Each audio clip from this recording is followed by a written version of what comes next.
তিন জায়গায় প্রয়োজনে মিথ্যা বলা যায়।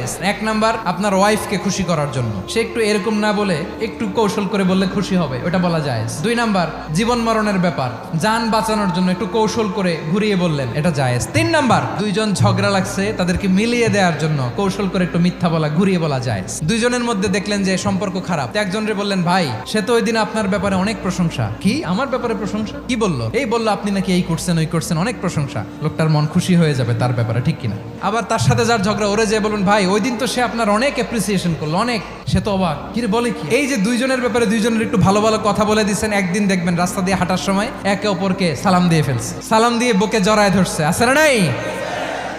আবার মিলমিশ হয়ে গেছে। কিন্তু আমাদের স্বভাব হইলো, দুই প্রতিবেশী যদি একসাথে বসে একসাথে হাঁটে, দূর থেকে দেখলে আমাদের জ্বলে, আছে না নাই?